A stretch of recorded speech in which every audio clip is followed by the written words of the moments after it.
Hey everybody, James Introcaso here, co-creator of the Don't Split the Podcast Network with Rudy Basso, and I am so excited to tell you about our new podcast, DSPN Presents. DSPN Presents is one-shot actual plays, panels from conventions that we attend, pilots for new podcasts, and so much more. It's basically whatever we thought was a good idea to turn into a podcast that didn't fit on one of the other podcasts in the network.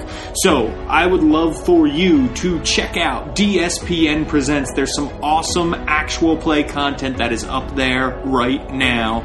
Go check it out wherever podcasts are sold or at don'tsplitthepodcastnetwork.com.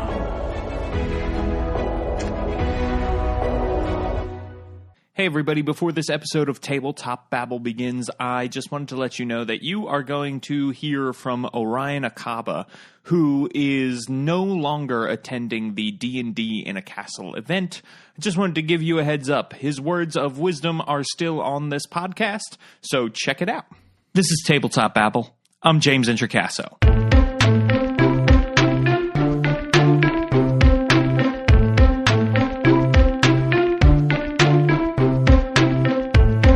Today on the show, I'm talking with Cameron, Tara, and Jay of Regency Encounters, and also Orion Acaba of Critical Role fame. We're talking about D&D and an amazing D&D event they are doing in a castle. I wanted to let you know that some of the language and content gets a little saltier than we usually get in this episode of Tabletop Babble. So if you are sensitive or with younger viewers, just know that you have this heads up now. Here's the interview. All right, everybody. Now I am here with four great people. We are going to go around the table. Tell me who you are and what you do in the world of tabletop role-playing games. We will start with a man who needs no introduction. Orion Acaba, who are you and what do you do in the world of tabletop role-playing games? I'm a licensed physician. I am a world champion spelunker. I've done multi-luge 3 times and have placed platinum medals. I love to sew, and I'm a purveyor of sailing boats to the Mediterranean Sea. Well, I'm glad you could clear time from your super busy schedule to be here with us. It's hard. It's hard, especially because of all my oceanic endeavors, like James Cameron. I was the inventor of the peanut and the phrase "Get it, girl." The inventor of the peanut and the phrase "Get it, girl." No, I'm more on Acaba. I'm a voice actor in a lot of stuff, video games, animation, commercials, animes, promos, funerals. Mm-hmm. And a lover of Dungeons and Dragons, we should say. Lover of Dungeons and Dragons, yes, have absolutely. had many relations with it, consensual. Yeah, definitely. Well, it's awesome to have you here. Thank you so much for coming on to Tabletop Babble today. Also with us is Jay Teeter. Jay, welcome to Tabletop Babble. Who are you and what do you do in the world of tabletop role-playing games? I would say I represent that street-level DM. I've been playing since the early 90s and been DMing for about 15 years, bar the little 4th edition excursion where I just kind of walked away for a little while. Note to self, I do definitely need Orion's services to voice act my funeral. I'll have to remember that. Yeah, he was a great man. He was beloved. He was Jason Teeter. He had a mighty penis. Right, sorry, go ahead. I spent the last 15 years pretty much professional DMing in North Carolina, Charlotte area, and good Cameron and I hooked up on the D&D 5th edition group and decided to bring forth this vision and see what would come of it. Excellent. And good Cameron is also here with us. Cameron, who are you and what do you do in the world of tabletop role-playing games? Well, first, I love that good Cameron is now going to stick. From now on, everyone's going to be like, oh, there's good Cameron, man. Wow, he sounds like a great guy. Yeah, I'm okay with that, by the way. Good Cameron is a great moniker. So I actually am I used to play Dungeons and Dragons when I was a kid. When I was about 6 years old, my dad brought home the red box and was like, here, play this. And I played with my sisters, which they don't remember, but I swear they did. And then, kind of folded into my life ever since, and, got beat up in high school, etc., and suffered in order for the right to label myself a D&D geek. Me and the old friends used to play up until about college, and then I kind of stopped playing for a while. I got busy, went off, had a career, ended up at Google working as a product manager, which is super amazing, but also really stressful. And when the stress sort of hit the fan, I dug back deep into my roots and found Dungeons and Dragons in my soul, and called up my old buddies and said, look, we got to play this game. And so we went on this retreat out to Seattle and spent the weekend playing Dungeons and Dragons, and realized that we had hit something on this idea of a Dungeons and Dragons vacation where everyone leaves their children at home and goes off into the wilderness of the Pacific Northwest and has an Airbnb for the sole purpose of playing Dungeons and Dragons 24/7 for 3 days. It was awesome. In general, I've been really blown away after a hiatus away from the game to see what's happened to it, and just been on pins and needles with excitement about the idea that maybe there's enough people out there with the crazy idea of playing Dungeons and Dragons in a castle that perhaps the geeks have won, perhaps we have found redemption, and it's time to make our dreams come true that we all know has been right there somewhere in our brain since the moments we rolled that first D20, whether that was a few months ago or several decades ago.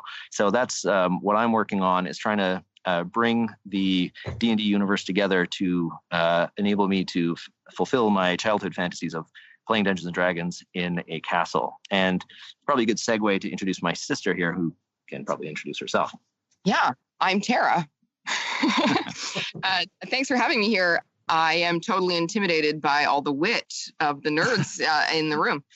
She's used to being the witty one. I'm not sure about that, but I am a nerd of all different varieties, mostly a sort of cosplay nerd more than a tabletop one. I started a company called Regency Encounters a few years ago. We run a Pride and Prejudice ball. So we're kind of Jane Austen history sort of nerds, and we've been doing affiliated events with that. I'm also an author. I write sort of Jane Austen fiction. So that was kind of my bent. And last year we started a Harry Potter festival in our hometown, which got enormous really quickly. So that is another area of my interest. And so I've had a dream for many, many years. I probably spent the last 10 years almost exclusively scouring the internet for castles. That's kind of what I do. That's my porn. I look at castles on the internet. So I know all the castles. That's what I do. I love castles, big estate properties, and dream about how I could acquire one, go to one, get people to come to one, have things in castles. So I'm the castle side of the D&D in a castle. Nice. And also the event planning, and I get really, really excited about planning stuff in castles. So that's why we're working together on this, because it sort of combines both of our backgrounds and interests. And that's where we're coming from. Yeah, I called Tara one day. I was like, Tara, D&D in a castle. And Tara said, yes. And that was done. It. Done.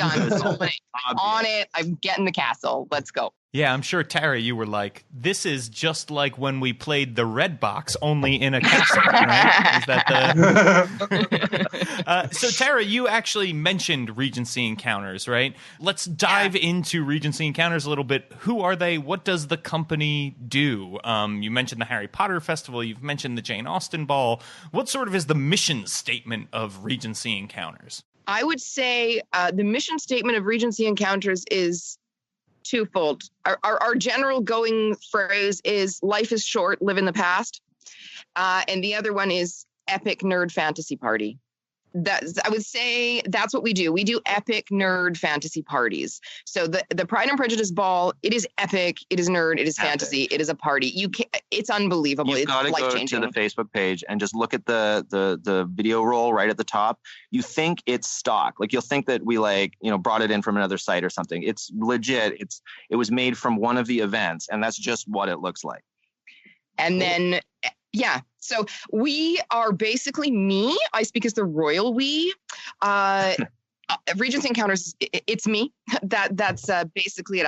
I run the show. I have kind of a partner now that I've brought on board. His name is Andrew. He's not involved in this project, but basically it's been me for about the past 4 years doing these events. We do the ball. We're doing a screening of the Pride and Prejudice miniseries at a local historical park. We're the only people in the world who have a license for that, because I'm just hardcore and I stalked the BBC until they wanted me to go away.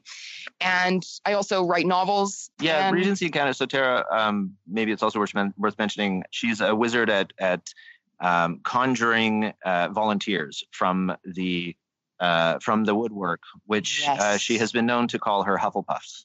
Oh, yes. I'm sort of in Harry Potter mode of thinking at the moment, because we just did this big festival. And literally, I said, let's rent a train and go to a movie. So we're going to ride the streetcar in costume and go to a movie and maybe like make our own butterbeer.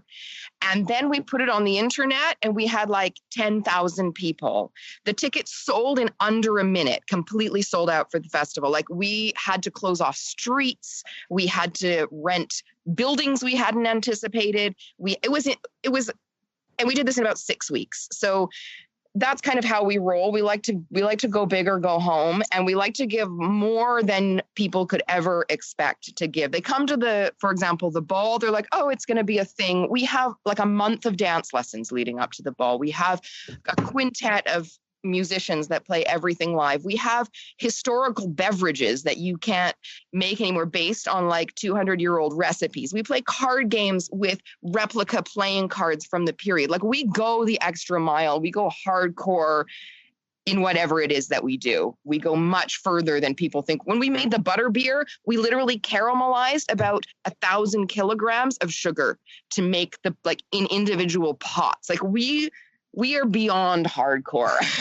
But when we get into something. All of it's based on the good work of the Hufflepuffs, such as Jay, for example. Jay's stepped up and been just pivotal in making all this happen. He's the one that's reached out to the community. He basically works full time without pay to make this happen. And it's like people like that, you get an idea in front of people like D&D in a castle, and suddenly people like Orion, Acaba, and Jay Teeter pour out of the woodwork and start, filling in the gaps in a way that's really hard to do if you're not working with a passionate fan base for something like Dungeons and Dragons or Harry Potter or the like.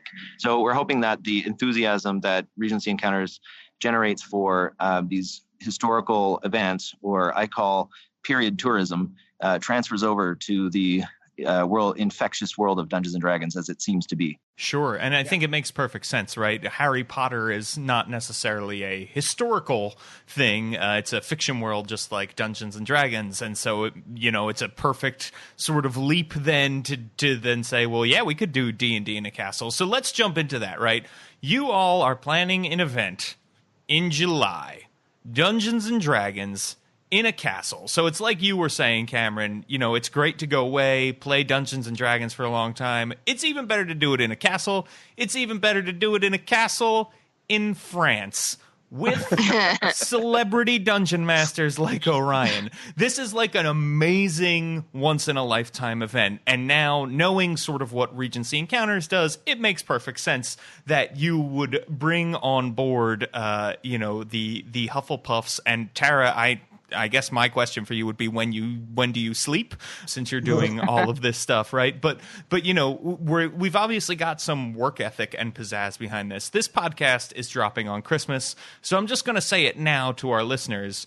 Give yourself a Christmas present. Give your someone you love, who you want to go on this trip, this magical once-in-a-lifetime journey with. Check out D&D in a Castle. Head on over to the Regency Encounters page right now. Give yourself this amazing holiday gift. So let's dive in. D&D in a Castle. What exactly are we talking about here? What is the day-to-day going to be like? We're talking whips. We're talking chains. We're talking flogging. We're talking mollies. We're talking all kinds of stuff, folks. We're talking ninja stars. We're talking all participants do have to sign up for a fight to the death at lunchtime. It is Dungeons and Dragons. So yeah, Dungeons and Dragons. We get really LARPy with it, We're talking corsets. We're talking boots. We're talking all kinds of weird vinyl stuff. Is this the wrong thing? That's totally different. Yeah. Well, you know what? I think there might be people like say, I don't know what the new generation of players is like. We think that the target audience is couples. There's a lot more female players than there used to be, and the particular castle that we've picked is very fairy tale-esque. So it could be very romantic for people who are interested in having a romantic vacation. We want people to think about how much they would actually spend on, say, going on a cruise. And then if you actually do the math on how much you'd spend going on a cruise, and then think, would I rather be playing Dungeons & Dragons in a castle? If the answer is, I'd rather be on a cruise, then we don't want you to come to our event. Just kidding. Please come to our event. But if you are thinking, you know what, I'd rather be playing D&D in a castle, then we're probably your people. So it's going to be 4 days, and it's going to be focused on the game. Now, we have some news that we wanted to share. We have one of 2 final approvals from Wizards of the Coast to have a guy, I don't know if you've heard of him, but his name's Jeremy Crawford, come as he's a little known DM, has something to do with writing for a small company in Seattle. And so he's gonna be DMing. He's gonna write a custom campaign for the castle itself. So you can come and play. He's gonna, modify one of his campaigns. And you know what? Jay knows a lot more about that. Jay is our resident guru, so he can fill you in a bit more on the details. But I just wanted to share how, I'm basically bursting at the seams with joy and excitement that Jeremy's coming and is going to help run a game, and Orion's going to run a game. And so we're either going to do one of 2 things. We're either going to have and I'd love to get feedback. There's not that many people coming. There's going to be 36 people. We're looking for 36 players. There's 2 options. One, we do everyone's in one table and we go through a 3-day epic quest, a big one-off. And it's like a grand campaign and it's pretty cool and it's pretty intensive. Or we do a different, each of the DMs prepare a 1 day and then you rotate and you basically pick, you go to a different table every day and you do it 1 day. But we'll figure it out and we'll do something really special in the preparation so that people are well prepared to hit the ground running in session 0, not starting by rolling D6 or fighting over, stat points or whatever. They'll have their backstory, they'll have their characters made, we'll have some really amazing swag for people to pick up when they get there. And Orion, I'm not sure actually how well this is communicated, so maybe I'm voluntolding you on the spot. But what we're going to do is when people get there on the first night, we're going to do a voice acting lesson, basically a warm up for improv on role playing to get people loosened up and help overcome that biggest inhibitor that people have to role playing and loosening up in the game. Do some quick, easy improv. Get people to maybe get the voice of their character right or something like that. Like a character boot camp. Yeah, a little character boot camp. Yes. Yeah. So we want to pack in those 4 days so that it's game, sleep, eat, game, sleep, game, right? People can get as much gaming out of it as possible. That's one thing, when we did the little Seattle trip, I was just amazed at how much people just wanted to just shut up and play. Just everyone's just banging on the table. Let's go, let's go, let's go. So we want to be prepared for that level of enthusiasm without burning out our very, generous DMs who are coming to play. So some balance between the 2, but it's going to be epic. Everyone is going to have this shared experience and memory that they're going to take back with them, and just look forward to doing it again another year. And if I can just make a point, we take care of our people. I always describe myself as a Slytherin who is, a benevolent dictator. You come, you are our people. We will take care of you. We will feed you so much good food. We always have surplus of all the good things, and we take care of. And I just want to also go back to Cameron's point about the fact that this is an all-inclusive. So you arrive, you need nothing. You don't even need your dice. You will have a character package that is tailored to you, that is for you. Everything will be covered in this vacation. So the food's going to be amazing. And the food is going to be local, gourmet, beautiful food. Every meal. Gourmet. Everything is catered and French. Just incredible French everything and this is the most amazing castle. I know all the castles and it is hard to find a castle this good for any price. This is the best castle. I know about castles in Europe, and honest to God, I've never seen one that is as stunning and just thoughtful and with a perspective as to what people want in a castle. This castle isn't castle-y enough. This is a really castle-y castle. People are going to love it. Very castle. What you all are offering in terms of expense and everything is, I think you're going to France, you're staying in a castle, you're getting to play with amazing people. It's all inclusive, everything. Like you said, no dice needed, no pencils needed. Your food's provided. It's amazing. And it is like what we're talking about spending on this is actually what a lot of people spend to go to Gen Con in Indianapolis every year. And this is a real once in a lifetime, really special awesome bucket list event that I think people should, if they have the means to check it out and they have the desire, it's something definitely worth investing money in, because the memories, I think, are going to be enormous. And also, come on, imagine that special someone, you saying to them, guess what? We're going to D&D in a castle, and guess who's going to give us a voice lesson while we're there? Orion, like, how pumped are you for this? Well, I mean, that's the thing. Like, Jay got a hold of me, like, not that long ago, and was like, hey, what do you think about this? And I was like, fuck yeah, that sounds amazing. And then all of a sudden, it happened, and I was like, oh, shit. This is fucking happening.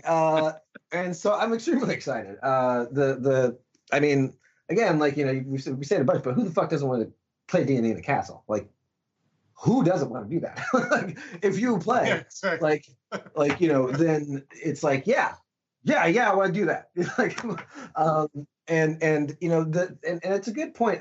You know, what people would spend, you know, on a trip to Comic-Con or any of that stuff, like, it's like, sure, you can go there and then spend X amount of extra $100 on stuff that you'll get at this con that you can get at any con.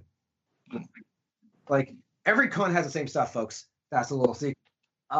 It's literally a traveling, like, carnival with those merchandise, with that kind of circuit.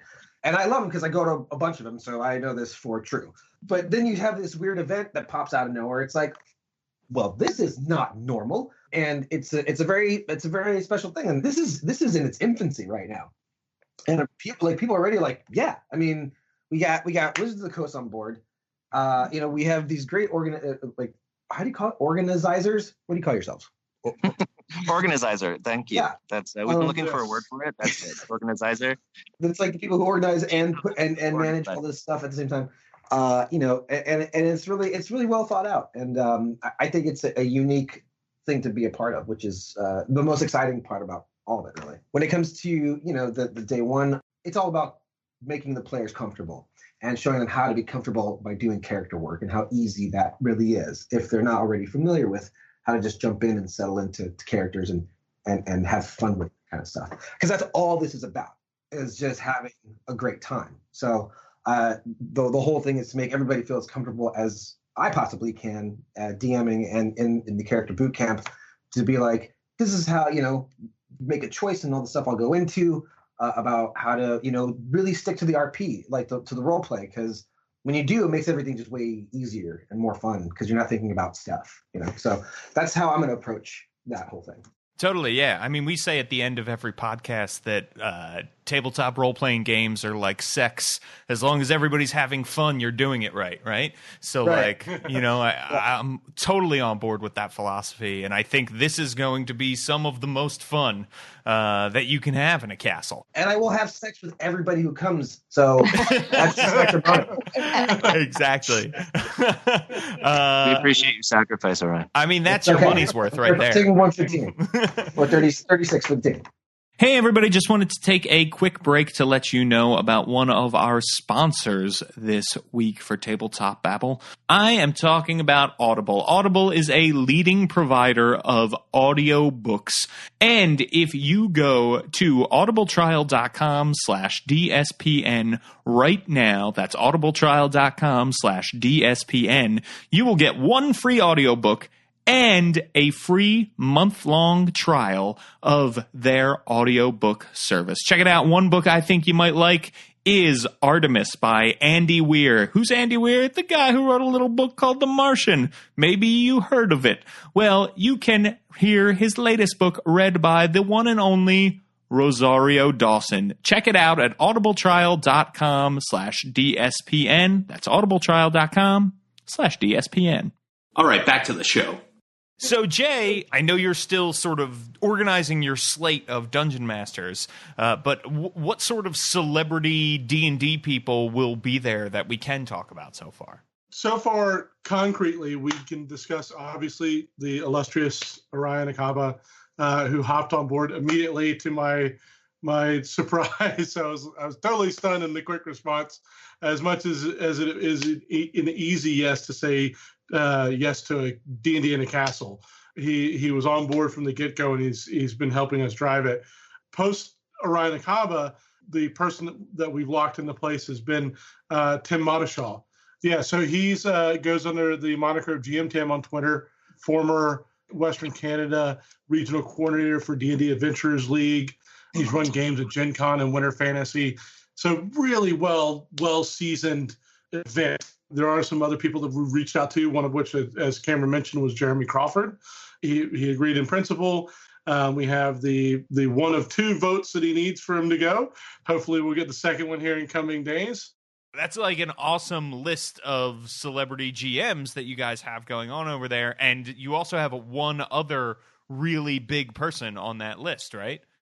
Yes, we just got this in. We just confirmed Satine Phoenix is going to be joining us, which is really exciting. One of the most influential and important female DMs, and just awesome person to work with. And we're really excited about that. So Satine Phoenix and her co-DM will be running a table. And that is probably, most exciting news I've heard all week. That's excellent. Yeah, she is just, I get to work with her in the DMs Guild Adepts program, and I'm a huge fan of Maze Arcana and GM tips. Like, that's a huge get. She's amazing. The fact that you would be able to go to France in a castle, play D&D with her is just incredible. When you say her co-GM, is that Ruty Rutenberg? That's right. Rudy's coming as well. So it'll be it's a twofer. You got a tag team table. We'll have both of them there. And I'm not sure what else. Like, I know she's doing the work with. She's doing the new Praetorians. So I don't know. Maybe she'll bring some of that work with her or something. I know she's got a few projects on the go, so I'm not sure what she's going to bring to the table. But I'm just excited she's going to be there. Yeah, that's awesome that she'll be there. And Ruty Rutenberg is also really, really great. He's a really awesome dude. A great GM. He's designed a lot of stuff. Big Eberron champion, so I'm a big fan of him as well. So that's great that both of them will be there. Holy crap. Incredible. Ideally, we're looking at a possibility of 9 total DMs. That way we can rotate out and hopefully give DMs either a day off or a day where they can sit at the table with the players and play shoulder to shoulder. Because it's one thing to be DM'd by these pillars of the industry, but it's a completely different thing to actually sit there at a table and be rolling dice next to Tim Mottishaw or Jeremy Crawford or Orion Acaba, or the other announcement that we had that we wanted to mention right now, sitting shoulder to shoulder, rolling dice with one James Introcaso. What? Guys, what? Yes. So this will be maybe our we'll call it an formal invitation rather than an announcement. But you can call it an announcement. I'm there. Woo! Invitation accepted. You can't take it back. This is amazing. Nice. Dean in the castle. Yes, that's how this usually goes. So hopefully you can clear your calendar for July 1st through 5th next year and join us on this amazing adventure and endeavor. And hopefully here in the next couple of weeks, we'll have a lot more announcements regarding the DMs. So, oh my gosh.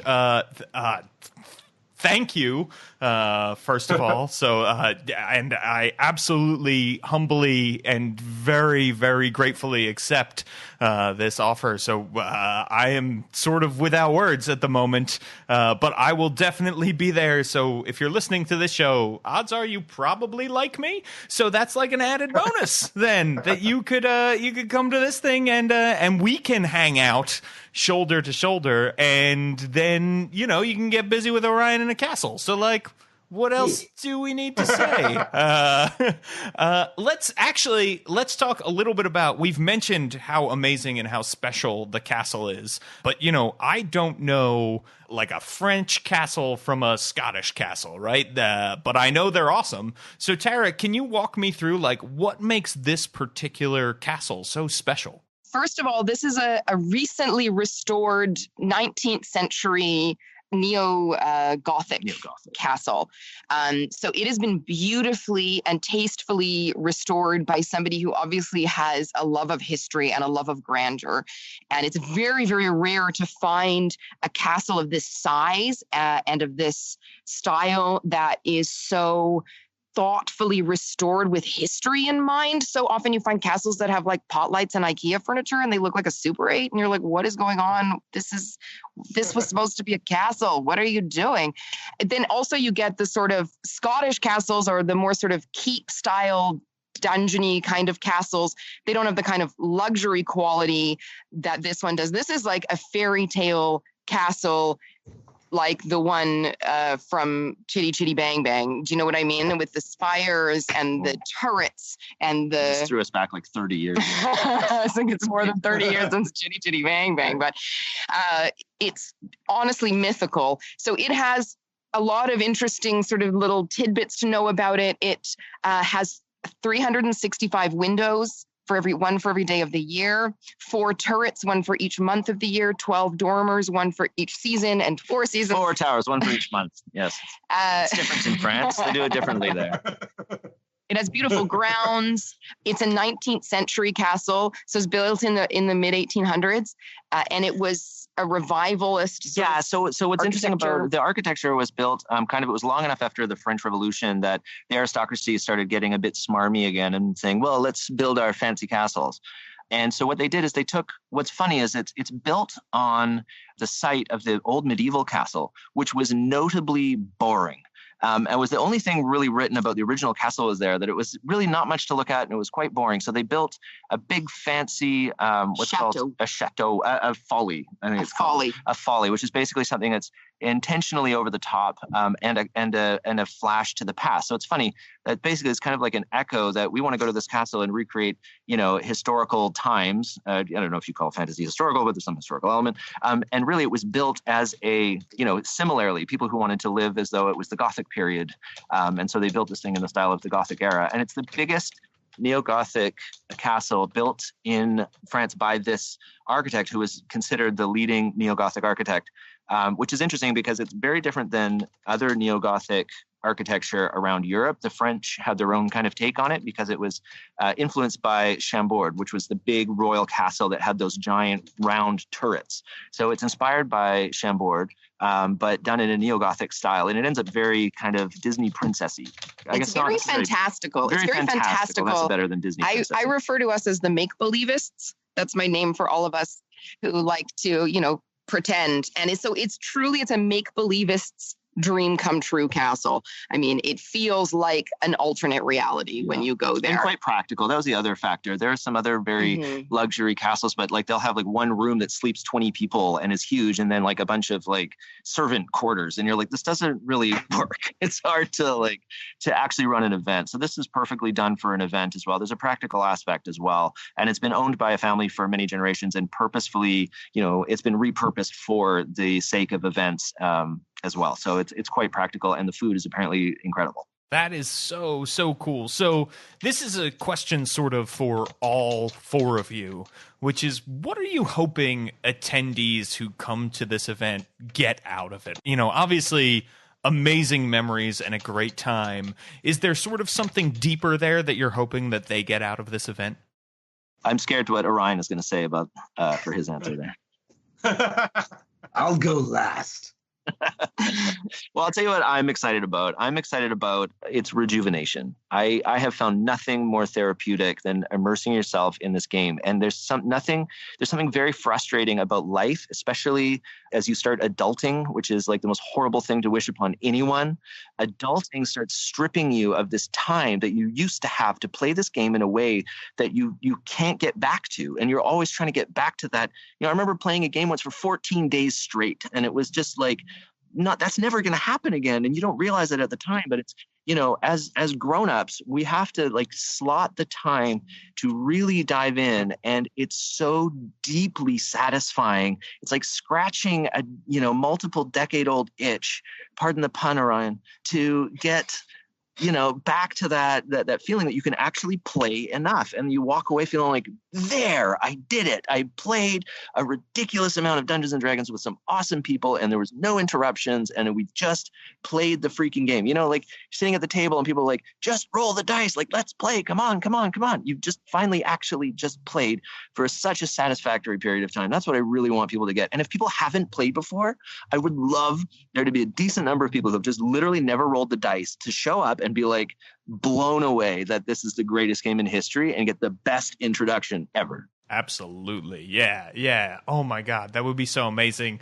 What an incredible first experience with Dungeons and Dragons too. That might set you up for a lifetime of disappointment. Right. Spoil you for all future D&D. I mean, Tara, are you going to be playing some Dungeons and Dragons at this event if you go? I don't know. I'm kind of the Slytherin that has all the Hufflepuffs working for me. You know what I mean? So I think I may get sucked in at some point. I have a feeling I'm going to be run off my feet taking care of everybody, because what I want out of this is for everybody to walk away at the end of it and say, I cannot believe how much these people did for me. I want them to feel like it was more than they could have ever imagined. That's always my goal with everything that I do, is like, they're like, oh yeah, we're going to go do this thing. And they come and they're just like, this is an entire universe that has been purpose built for me. Like, and that everything that they could have thought of has been anticipated. Everything that they could have wished for has been beyond fulfilled. Like, I just want people to be blown away. And I also want them to say, if Tara tells you to do something, don't ask any questions, just do it. That is what I want as an ultimate result of every event that I do, is that they're like, feel that if Tara says you should do this, you just do it. Yeah, and my job is I want the game to run smoothly. So I'm going to do everything that I can to make sure everyone's having fun at the game. So I'll probably be playing here and there. I might drop in as an NPC, take over an NPC here and there from table to table. But I'm there basically to help the DMs, make sure that they have everything they need, help resolve. If someone's not having fun at a table, get them to a table where they will have fun. If someone needs a glass of water, whatever people need to get the game going and avoid distractions and get a seamless experience so that people can sit down, roll dice, and not worry about anything for the whole time. So that's my dream. So I might play a bit, I might not, but we're going to be behind the scenes making sure everything goes smoothly. If you don't feel like sleeping and you'd rather play a game of Dungeons and Dragons after everyone's gone to bed, more than happy to keep running D&D for I have a feeling there might be some marathoners. I have a feeling that 4 days isn't enough, It's very true. It's very true. Jay, speaking of people who could probably marathon some D&D, what are you hoping people get out of this? Well, I mean, for me, I'll essentially be on the ground floor and be the plug-in DM if anybody needs just a breather, that type of thing. But for the most part, like with the people, it's all about the experience, man. I love D&D. It's part of every fiber of my being. I have my normal job, and I go to that, but like 90% of my brain is being used to work out writing out another campaign, and it's one of those things where it's just, man, I live, breathe, eat, sleep D&D, and it's who I am as a person. And I want people, the players that come to this event, to understand, hey, there are people here that legitimately care about your experience with D&D, not just in regards to how you relate to the party or the DM or anything, just on a personal level, how you feel about your character, its development, everything you can possibly imagine for the most ideal situation. That's going to be what I hopefully will be my job on game days, is I'll be floating around and helping people with, situations with, in regards to how to play their characters and, so on and so forth. One thing that we'll be doing that, as part of our total package experience, they mentioned the character packets.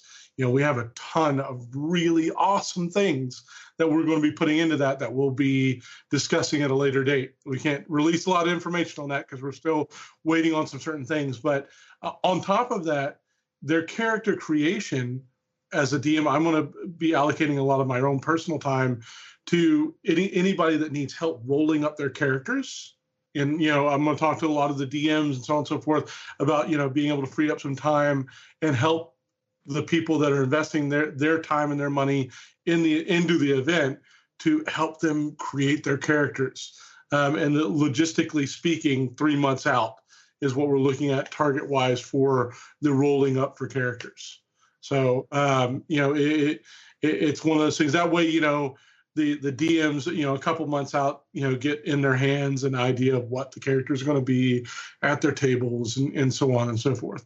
And like I said, with the nine DMs roughly number that we're shooting for, we'll be able to rotate out and work on a milestone progression system. I would love personally, since I'm not going, the original plan was for me to be one of the DMs, but it's essentially become I'm helping quarterback and bounce between all the DMs and let them know where their next table's players are going to be when it rotates around to them the next day. I would love to hear Orion's take on, what he envisions in regards to at least his players' experience at the table day in and day out. Because like I said, he's going to be, as one of the DMs at the table, if we go with the rotation plan, which is I'm pretty sure we will, he'll get a different party at his table every day, but they'll be at different levels. So you'll have tier 1 on day 1, tier 2 on day 2, and tier 3 on day 3. And I would love to hear Orion's input on that. My input and an answer to what I hope that everybody walks away with from each experience is crabs. I want all the players to walk away with crabs, which is short for a crazy, radical, amazing, bodacious, super fun time. So that's what I want everybody to have. I want everybody to have crabs. That is, I think, the most important part. And as far as if we did a rotational thing, the game I'm bringing works for every tier. So it's actually will be very interesting for me because all I will say, it is a Kingdom Hearts format. We're doing a cast. It will be a Kingdom Hearts themed run. So the setup for that will allow any tier of player to just jump in. So for me, the challenge will be keeping track of everybody's story because it can literally go anywhere. So when the games start, I'm going to take the approach to let the players craft the world as they're describing it when we open. So my take is going to be a little bit different, and I'm going to improv mostly all of it. So I've already started gathering my list of names for stuff and tiny little notes like that, but I'm kind of taking a different approach to DMing than what I'm used to and what I've been used to seeing. Having Mercer as my DM spoiled me, but I'm going to take a complete opposite approach that he does. And we'll see how that works. I'm very confident in the format because it's all player informed as opposed to the DM informing the players. There's a lot of question marks behind how that's going to play out, but it works out for every player on every level, no matter how long they've been doing D&D or how little. Yeah, that sounds awesome. Player-focused, player-driven stories, I think, are becoming, as I play the game more and more, what I prefer too, because it feels so much rewarding, not just for the players, but also for you as a DM, right? Like, there is something really rewarding about being like, you didn't separately create your characters in a vacuum and then you came into my story. It's like we created this story together, and that feels awesome. Because of this event is unique, I figured I would try a unique take on DMing with the players since they are there for that reason. Specific. One thing I will say, like on my Twitter, Jason T D&D DM, my mission statement, my pinned statement is that I am but, as a professional DM, I am but the DM. It is my players that allow me to give life to my ideas. It is through their passionate love of role play and adventure that we forge this world together. I'm constantly in awe at what we create. And I feel as a DM, that's what we should all aspire to as DMs, is that concerted effort together to weave a symphony of absolute Dungeons and Dragons beauty. For lack of a better term, if you've got this orchestra going on and the flutist is off, or the cellist is off, or so on and so forth, it's going to stand out. But if you all work together and weave these various notes and chords and everything together, it comes together to be this masterpiece.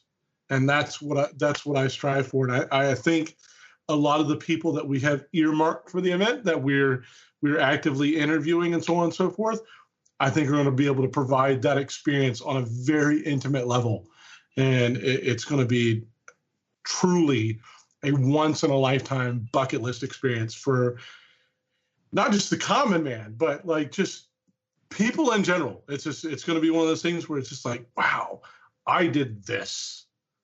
And they're going to wake up the next week and like, last week I was in a castle in France playing D&D with Orion Acaba or Jeremy Crawford or Tim Mottishaw or James Introcaso. And they're going to be like, dude, I was with the big people. Sitting there at home with crabs. A crazy, radical, amazing, bodacious, super fun time. Crabs, yes. Yeah. I'm very happy you clarify that each time. Yeah. Well, I think this has been awesome. You have certainly all given me crabs. And before we go, I'd just like to know where people can find you on the internet. Orion, let's start with you. If people want to follow you, check out what you're doing, where should they go? What should they do? First and last name, Orion Acaba, everywhere. Instagram and the Twitter. I'm on Pinterest. No, I'm just kidding. I'm not there. But YouTube. I'm registered at Pottery Barn. Oh, nice. I don't know what that means, but also, folks, just a quick drop. I am an ordained minister. This is not a joke. Hit me up on the Facebooks if you need a wedding done and you want it done by myself. I've already done one wedding this year, a lovely couple in Colorado, and I do it as Tiberius, if you wish, as I did for their wedding. So if you want to get married by Tibbs, then there you go. Yeah, I mean, maybe you want a real quickie wedding in a castle surrounded by strangers who are playing D&D.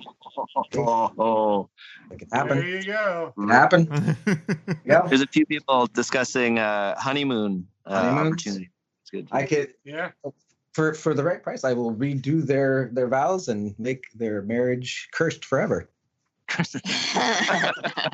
Like a long-term anniversary, celebrating your 5th, 10th, 50th, whatever. Renew your vows there at the castle. Could prime number, Yeah, exactly. Jay, where can people find you? Yeah, for the most part, I'm really, really active in the D&D 5th edition group. But yeah, you can find me on Twitter at the Jason T D&D DM. And of course at the event, because who's not going to come to the event? Exactly. And Cameron, where can people find you? And obviously we should also plug where people can get to the event itself. Right. So I've heard that repetition works well. So dndinacastle.com, dndinacastle.com, dndinacastle.com, dndinacastle.com. That's dndinacastle.com. Yeah, any other way of finding me on the internet, you can find me lurking in the 5e group on Facebook. I have a lot of controversial opinions about the interpretation of hit points as raw. Pick a fight we can go on. We can send to thread that any day. So I'd love to chat, or if you have questions about the event, you can just ping. There's a link right there on dndinacastle.com, and that's DN. We use the N for and because you can't use an ampersand in a URL, so it's dndinacastle.com. That's dndinacastle.com. Cameron, I would actually love to have you back to dive deep into that hit point conversation. I have a feeling we're going to agree. So I'm excited to nerd out with you about hit points. And Tara, where can people find you and learn more about Regency Encounters? Awesome. So we have a website, regencyencounters.com, and we're also on Facebook as our primary social media platform. Regency Encounters is our Facebook name. So you can find us there in both places. I wanted to make 2 quick points before we go. One is that everyone involved in this is volunteering. So the price is literally cost. So that is what it costs to rent a castle and have all of your meals provided for 4 nights and 4 days of D&D. So just wanted to make that point that everyone is just doing this for the love of seeing this happen and the passion and excitement of the vision of can we make this happen? Can this actually happen is all we're in it for. And also that an experience people don't, you go, you're like, oh, I'm into this game, into role play, I'm into the castle, I'm into the fun. And it's actually a really profound experience because everybody has to shut off. You have to be present. It's like 4 days of being present in a room. No phones at the table. No phones at the table is a rule. So it just forces everybody to unplug. And it's an opportunity to have something better than our internet technology addiction, better than everything that we do in our ordinary lives, and just be with people present in a room, in a castle, doing something passionate that we love. It's just a profound experience that we don't get anywhere else. So, but Regency Encounters on Facebook, Regency Encounters on Twitter. I'm not very active there, but I am there and you can find me.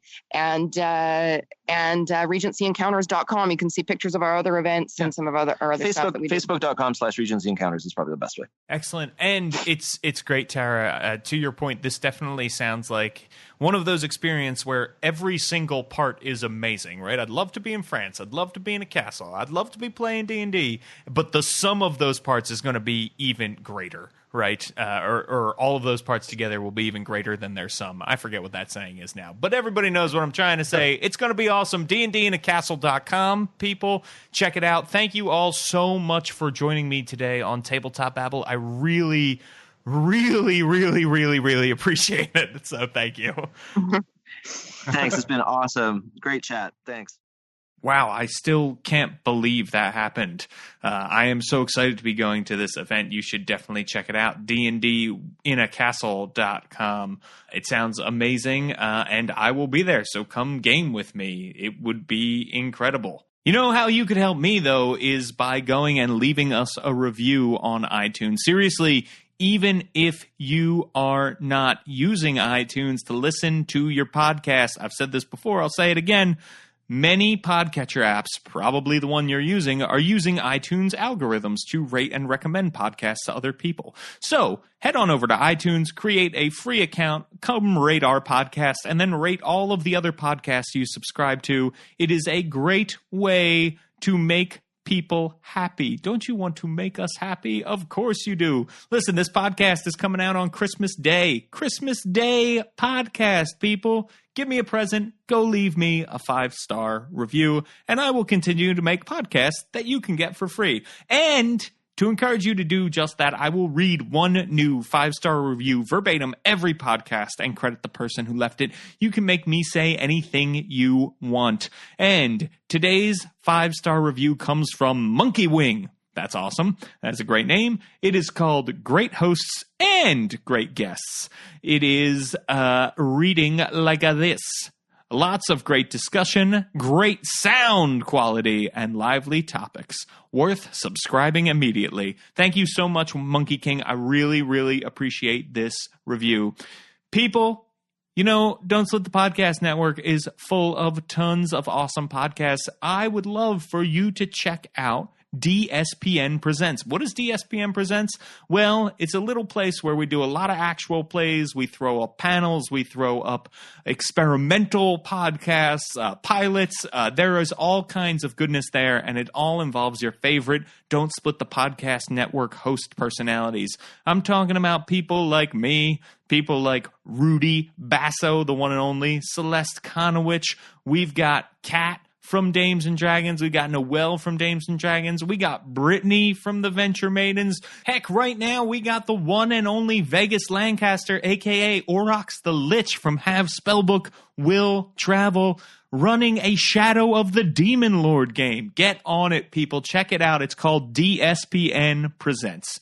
And if you're interested in checking out what I'm doing in the world of game design, head on over to worldbuilderblog.com and follow me on Twitter at twitter.com/James Introcaso.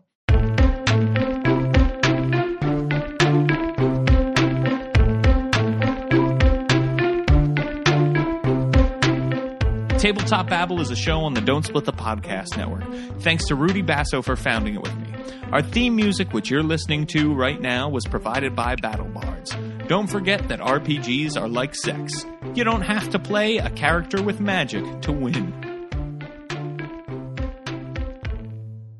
Hey, everybody, just wanted to let you know about a sponsor for this episode of Tabletop Babble you just listened to. I'm talking about Kobold Press. Kobold Press has launched the Kickstarter for the 5e Creature Codex. It's a sequel to the amazing and well-received Tome of Beasts. The Creature Codex will be in hardcover with beautiful full-color art and more than 300 new, well-play-tested monsters for 5th edition, including Lotus Golems, Wasteland Dragons, and Shadow Goblins. Plus, there's going to be a lot of other stuff. Yours truly actually contributed several creatures to this amazing tome, so check it out. High-level backers can commission Kobold Press to design and illustrate their monster idea. That is awesome. And guess what? If you contribute, you have a chance to submit your own monster for publication. That is awesome. You're going to want to check this out and get on board ASAP. It's getting towards the end of the month. The Kickstarter is running out, and you are not going to want to miss out on what an amazing, amazing deal this is. It is already funded well over 300%. So check it out. Head on over to Kickstarter.com, search for the Creature Codex, or search for Kobold Press, or go over to our website, don'tsplitthepodcastnetwork.com, and click on the banner on the left-hand side with a lich that says Tome of Beasts 2. Check it out, the Creature Codex from Kobold Press.